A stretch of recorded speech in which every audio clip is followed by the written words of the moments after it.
네, 광보선의 추가시 아침 2부 시작합니다. 자, 그동안 코로나19 백신 이거 제대로 계획대로 들어오느냐 걱정이 좀 많았었는데 정부가 이제 화이자 백신 이제 4천만 회분 그러니까 2천만 명분이죠. 추가 구매 계약했다고 좀 밝혔습니다.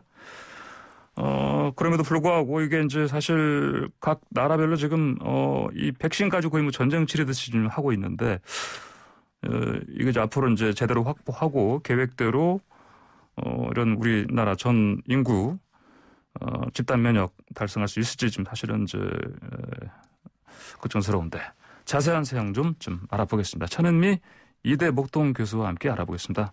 천 교수님 안녕하십니까? 네, 안녕하십니까? 예. 자, 일단 확진자 수가 좀 어떻습니까? 요즘 보시면은? 네, 확진자 수는 점차적으로 증가하는 추세고요. 특히 예. 지난 주말이 평일 검수의 2분의 1인데 불구하고 600명을 넘었습니다. 이러한 양상은 계속 지속이 되는데 그 이유가 평일에 검사를 못하신 분들이 주말에 검사하는 이유도 있지만 그만큼 확진자가 많다는 거고요.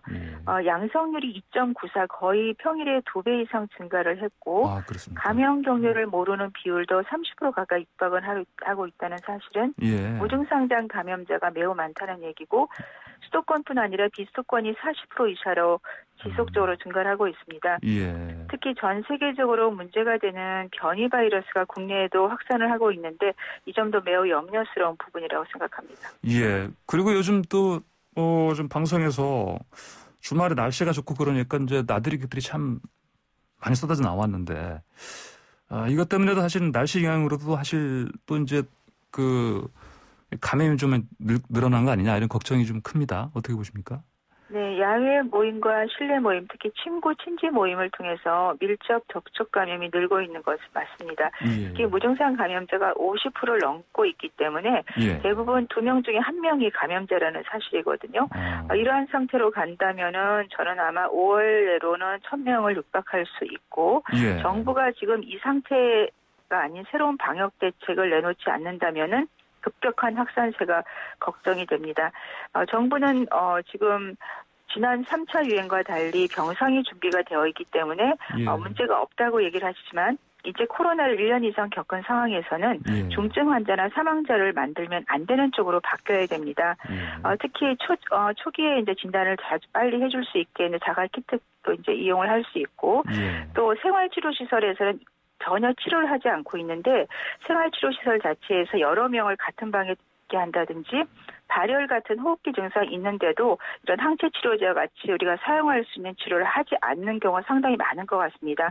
정부의 방역 대책뿐 아니라 치료 방침에 대해서도 저는 완전한 새로운 대책을 수립해야 된다고 생각합니다. 혹시 새로운 대책이라면은 구체적으로 어떤 식으로 해야 된다 그런 생각 가지고 계십니까? 이제 자가진단 같은 경우는 일주일에 2번씩 스스로 진단해서 PCR로 확진을 하게 되면 초기에 진단이 되는데 제가 꼭 부탁드리고 싶은 것은 우리가 생활치료시설이랑 굉장히 좋은 격리시설이 있는데 거기에서 아무 치료를 받지 않고 있다 보니까 호흡기 증상이 생긴 분들이 악화가 돼서 병원에 전원이 되고 병원에 전원이 될 땐 이미 증상이 나빠져서 항체 치료제처럼 초기에 치료를 하게 되면 거의 70에서 90% 정도를 입원율이나 사망률을 낮출 수가 있습니다. 그러한 좋은 치료에 어떤 적응증이 되는 분들이 제때 치료를 받지 못하고 있다는 점이 매우 안타깝고 정부 당국에서 이러한 점에 대해서 좀 새로운 치료 방침이 필요하다고 생각합니다. 그렇군요. 알겠습니다.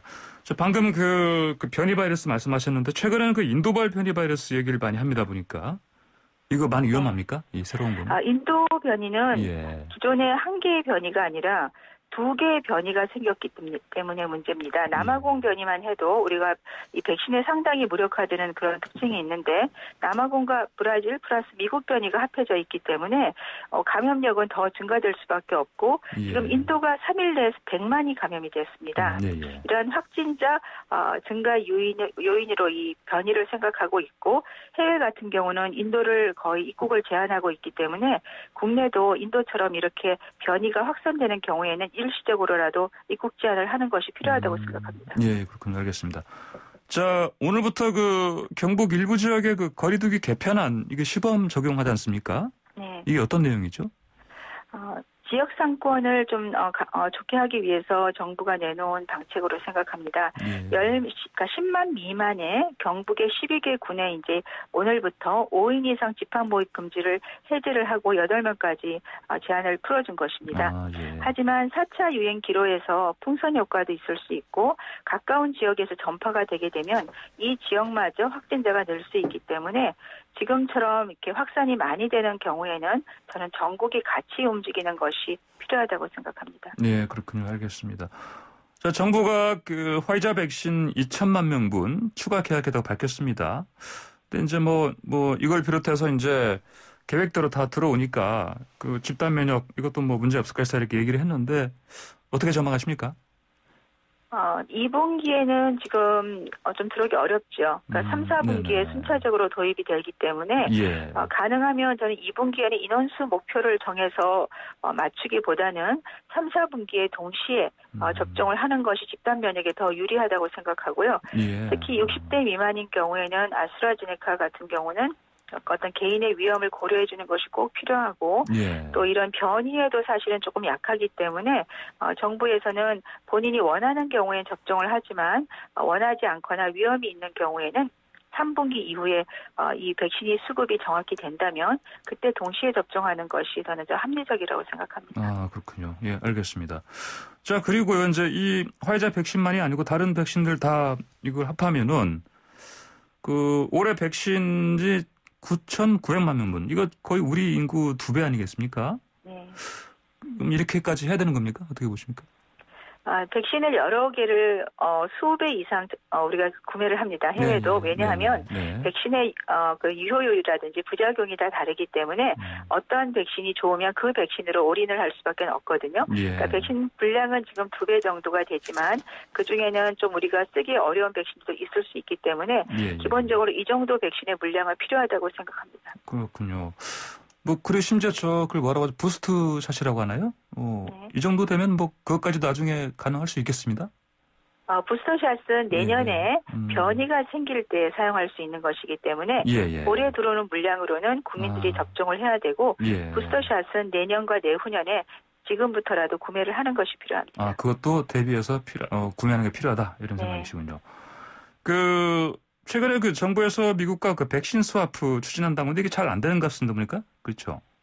네, 백신 스와프가 이제 미국 같은 경우도 2분기까지 전 국민 접종을 대비하고 있기 때문에 아마도 그 스와프를 하기에는 3분기가 돼야지 우리가 받을 수 있을 것 같습니다. 그렇다면은 3분기에 초반에 우리가 받을 수 있다면 4분기에 순차적으로 들어오는 백신을 미국에 돌려주고 3분기에 조금 빨리 이르게 좀 백신을 받는 것은 저는 합리적으로 할 수 있다고 생각합니다. 그러시군요. 알겠습니다. 그 정부에서 아스트라제네카 백신 부작용, 혈전 같은 거 이거 피해자한테 의료비 지원하기로 했지 않습니까? 네.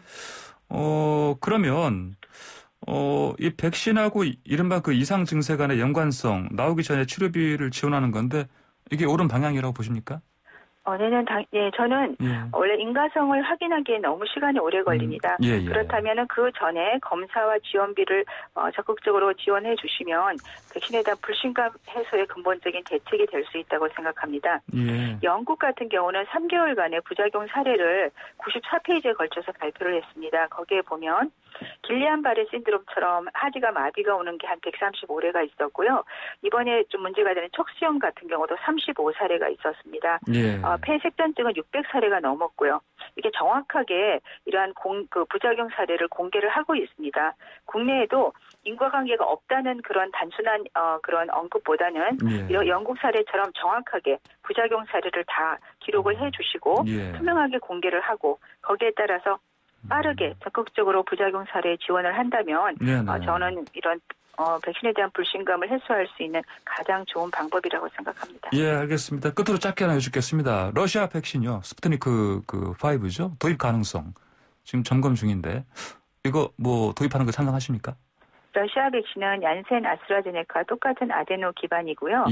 러시아 백신이 91.6%란 좋은 결과가 나왔다고 하는데 거기엔 하나의 약간 조금 다른 우리가 봐야 될 점이 있습니다. 2차 접종 전에 PCR 검사를 하는데요. 그 상태에서 증상이 있는 사람이 PCR 양성이면 이분들은 다 대상 연구에 제외가 됐고요. 2차 접종 후에 양성으로 생각한 사람은 PCR 검사 없이 증상이 있는 사람만 포함이 됐기 때문에 무증상 감염자는 전부 제외가 됐습니다. 그렇기 때문에 우리가 생각하는 91.6%보다는 저는 얀센처럼 60, 70%대라고 생각을 하고 있고 또 희귀혈증 같은 경우도 같은 아데노바이러스 기반이기 때문에 저는 발표가 안 됐기 때문에 꼭 확인을 해야 되는 점에서는 가능하면 저는 러시아 백신보다는 RNA 백신 쪽으로 좀 권고를 드리고 싶습니다. 예, 스푸트니크 V는 도입은 좀 신중해야 된다. 이런 말씀이시군요. 네, 알겠습니다. 오늘 말씀 잘 들었습니다. 감사합니다. 감사합니다. 네, 지금까지 천은미 이대 목동병원 교수였습니다.